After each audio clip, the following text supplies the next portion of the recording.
Hello everyone. तो आज हम इस वीडियो के माध्यम से गुजरात बोर्ड का हिंदी जो कि क्लास 11th का है ये पढ़ने वाले हैं। आज का टॉपिक है हमारा हिंदी के विविध रूप। हिंदी के अलग अलग रूप कैसे होते हैं इसके बारे में हम इसमें डिटेल से पढ़ेंगे। तो आइए इस चैप्टर को स्टार्ट करते हैं। हिंदी के विविध रूप। हम जैसे जानते हैं कि बहुत सारे स्टेट्स में अलग अलग स्टेट्स में जो ज़्यादातर भाषा है वो हिंदी ही बोली जाती है। तो इसके अलग अलग रूप किस प्रकार से हैं। हमारा भारत देश एक बहुभाषी देश है। अलग अलग प्रकार की भाषाएं इसमें बोली जाती हैं। यहाँ बंगला, असमिया, उड़िया, हिंदी, मराठी, गुजराती, कश्मीरी, तमिल, तेलुगु, कन्नड़, मलयालम, कोंकणी, सिंधी, पंजाबी इत्यादि भाषाएं बोली जाती हैं। बहुभाषी तो कितनी सारे ऐसी भाषाएं हैं जो हमारे देश में बोली जाती है। हिंदी देश के एक बहुत बड़े भूभाग में बोली जाने वाली भाषा है। हम जिसे आज हिंदी कहते हैं वास्तव में तो वह हिंदी की एक बोली खड़ी बोली का विकसित रूप है। मतलब हिंदी खड़ी बोली से आया है। यह दिल्ली, मेरठ, सहारनपुर के आसपास बोली जाने वाली बोली है। यह कहाँ बोली जाती है? दिल्ली, मेरठ, सहारनपुर के आसपास बोली जाती है।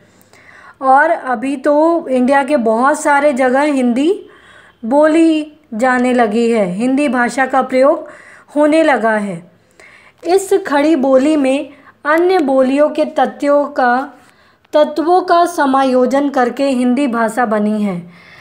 खड़ी बोली में और कुछ बोलियों को मिलाकर और उनके तत्वों को मिलाकर हिंदी भाषा बनी है। हिंदी में कुल 18 बड़ी बोलियां हैं जो उसे बोले जाने वाले क्षेत्र के लोगों की मातृभाषा है। जैसे दिल्ली, मेरठ, सहारनपुर यहाँ की जो मातृभाषा है वो हिंदी है। तो 18 बड़ी बोलियां हैं जो उसे बोले जाने वाले क्षेत्र के लोगों की मातृभाषा होती है। इसके उदाहरण देखते हैं। जैसे हरियाणवी, ब्रज, अवधी, भोजपुरी, मगही, मैथिली, कन्नौजी, बुंदेली, मेवाती, मारवाड़ी, जयपुरी, गढ़वाली इत्यादि। बोलियों का क्षेत्र सीमित होता है और भाषा का विस्तृत। बोलियां एक विशेष क्षेत्र तक ही बोली जाती हैं, लेकिन जो भाषा है उनका जो क्षेत्र है वो काफ़ी बड़ा होता है। जैसे हिंदी एक भाषा है तो बहुत बड़े क्षेत्र में यह बोली जाती है, लेकिन मारवाड़ी, जयपुरी, गढ़वाली, कन्नौजी, मैथिली, हरियाणवी एक विशेष क्षेत्र में बोली जाती है।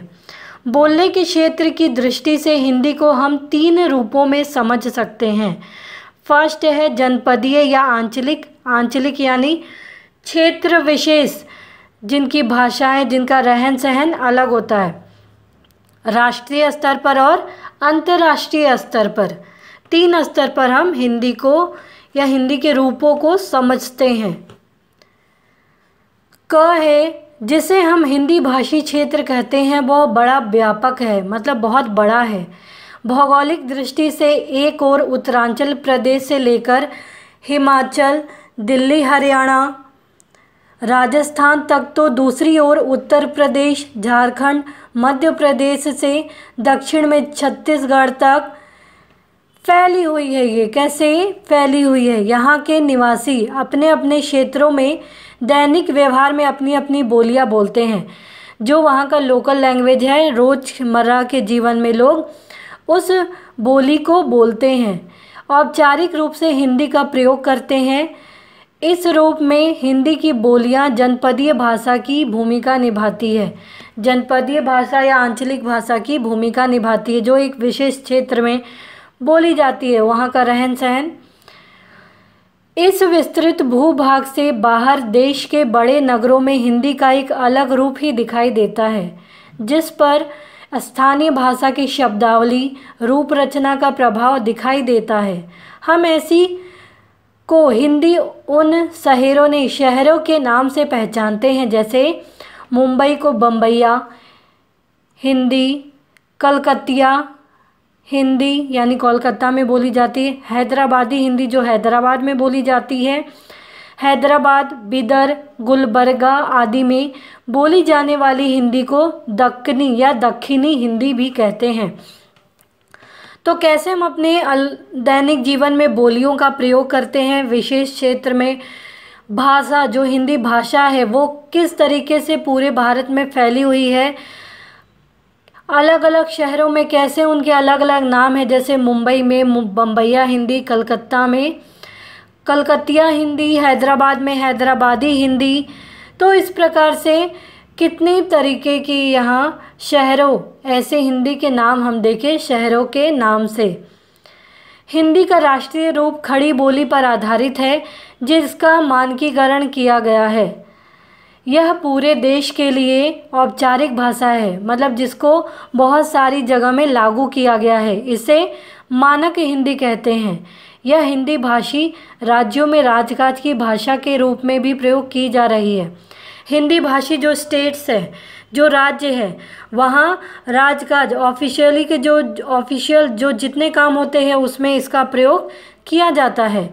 वास्तव में खड़ी बोली हिंदी का विकास 19वीं शताब्दी में हुआ, किंतु इसका प्राचीनतम रूप पुरानी हिंदी के नाम से 10वीं 11वीं शताब्दी में मिलता है। इसका जो खड़ी बोली हिंदी का विकास 19वीं शताब्दी में हुआ, किंतु अगर पुराने रूप में पुरानी हिंदी के नाम से यह 10वीं और 11वीं शताब्दी में मिलता है। 13वीं शताब्दी के अंत में जो अंत भाग में अमीर खुसरो ने खड़ी बोली में कविताएं और मुकरियाँ लिखी, यानी पहेलियाँ। कैसे, कुछ उदाहरण देखते हैं, जैसे हरी थी मन भरी थी, लाख मोती जड़ी थी, राजा जी के बाग में दुशाला ओढ़े खड़ी थी। इसका सही आंसर होगा मक्का। जो ये दिख रहा है मकई, हरी थी ये ग्रीन कलर की होती है, मन भरी थी भरी हुई थी, किससे, लाख मोती जड़ी थी, मोती ये मोतियों के दाने। राजा जी के बाग में, बाग क्यों बोला है, जो ये झाड़ टाइप से है। दुशाला ओढ़े खड़ी थी, दुशाला यानी ये जो ग्रीन वाला पार्ट है इसको ओढ़ कर ये अंदर मोतियों के दाने होते हैं, तो ये मकई हुआ। या दूसरा दिया है, एक थाल मोती से भरा जिसके सिर पर औंधा धरा, चारों ओर वह थाली फिरे, मोती उससे एक न गिरे, यानी आकाश या आसमान। इसमें मोती से भरा है, कैसे, तारों से भरा हुआ रहता है। सबके सिर पर औंधा धरा, सबके सिर पर, हम ऊपर करके देखते हैं, उल्टे करके देखते हैं, औंधा यानी उल्टा, उल्टा करके देखते हैं तो तारा दिखता है, तो हमारे सर के ऊपर कैसे तारे हैं। चारों ओर वह थाली फिरे, मोती उससे एक न गिरे, चारों तरफ ये आसमान कैसे चलते रहता है, तो ये हमें ऐसा प्रतीत होता है, और मोती उससे एक न गिरे, लेकिन इसमें जो तारे हैं उससे एक नहीं गिरते, तो यह मुकरियाँ या पहेलियाँ के तौर पर इसका आंसर होगा आकाश या आसमान। तो अमीर खुसरो ने इस भाषा के लिए हिंदी तथा हिंदुई शब्द का प्रयोग कई स्थलों पर किया है। हिंदी के आरंभिक विकास में नाथों, सिद्धों और तथा संतों का बहुत योगदान रहा है। किनका किनका, स्टार्टिंग में जो हिंदी का विकास हुआ उसमें नाथों, सिद्धों तथा संतों का बहुत बड़ा योगदान है। उन्होंने अपनी रचनाओं के माध्यम से हिंदी को पूरे भारत में पहुंचाया। अहिंदी क्षेत्रों के कड़हप्पा यानी कर्नाटक, आप अभी भी देखें कि कर्नाटक में ज़्यादातर हिंदी नहीं बोली जाती है। कड़हप्पा यानी कर्नाटक, नामदेव और तुकाराम महाराष्ट्र, नरसिंह मेहता तथा प्राणनाथ यानी गुजरात में आदि ने भी साहित्यिक हिंदी के विकास में विशेष योगदान दिया है। मतलब ये अहिंदी क्षेत्र है जहाँ हिंदी का ज़्यादा प्रयोग नहीं किया जाता है, लेकिन भी इन्होंने अपना विशेष योगदान दिया है साहित्यिक हिंदी के विकास में, इसको आगे बढ़ाने में। इनकी रचनाओं में हिंदी की विभिन्न बोलियों के अतिरिक्त पंजाबी, फारसी भाषा का प्रभाव भी है। इसी समय हिंदी तीर्थ स्थानों, वाणिज्य व्यवहार के क्षेत्र में भी व्यवहृत हुई और एक संपर्क भाषा के रूप में उसका विकास हुआ।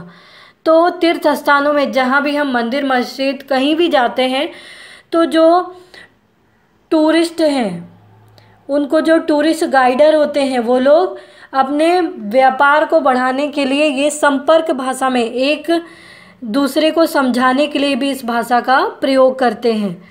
स्वाधीनता पूर्व इस भाषा ने विभिन्न राष्ट्रीय आंदोलनों में महत्वपूर्ण भूमिका निभाई। स्वाधीनता के पूर्व, जब हमारा देश आज़ाद नहीं हुआ तो उससे पहले भी राष्ट्रीय आंदोलन में इस भाषा ने काफ़ी इम्पॉर्टेंट रोल निभाया, महत्वपूर्ण भूमिका निभाई। बंगाल में केशव चंद्र सेन और सुभाष चंद्र बोस, महाराष्ट्र में लोकमान्य तिलक, गुजरात में स्वामी दयानंद और महात्मा गांधी आदि ने इसके सार्वदेशिक रूप के कारण इसे राष्ट्रभाषा के लिए उपयुक्त मानते हुए समूचे देश के लिए इसे अपनाने पर जोर दिया। तो बंगाल में केशव चंद्र सेन हो, सुभाष चंद्र बोस हो, महाराष्ट्र में लोकमान्य तिलक हो, गुजरात में स्वामी दयानंद, महात्मा गांधी हो, तो हिंदी का ज़्यादा से ज़्यादा प्रयोग होता है। इसीलिए इन्होंने इसे राष्ट्रभाषा के रूप में उपयुक्त मानने के लिए जोर दिया। महात्मा गांधी ने इस राष्ट्रभाषा को हिंदुस्तानी नाम दिया। इसमें अरबी, फारसी तथा संस्कृत के प्रचलित शब्दों को बोलचाल की भाषा के रूप में स्वीकार किया। इस समय शैली की दृष्टि से हिंदी के दो रूप प्रमुख दिखते हैं। फर्स्ट है संस्कृतनिष्ठ हिंदी, दूसरा है अरबी फारसी मिश्रित हिंदी। भारतीय स्तर पर हिंदी संपर्क भाषा है। कौन से संपर्क भाषा है? दो प्रमुख है, संस्कृतनिष्ठ हिंदी और अरबी फारसी मिश्रित हिंदी। स्वाधीनता के बाद 14 सितंबर 1949 को हिंदी को संघ की राजभाषा घोषित की गई। कब? 14 सितंबर 1949 को। हिंदी भाषी प्रदेशों की मुख्य भाषा हिंदी है।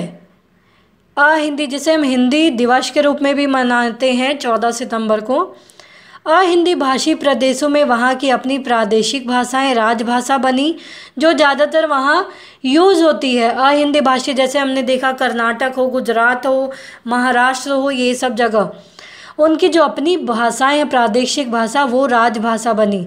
जैसे गुजरात में गुजराती, महाराष्ट्र में मराठी, तमिलनाडु में तमिल तथा कर्नाटक में कन्नड़ इत्यादि।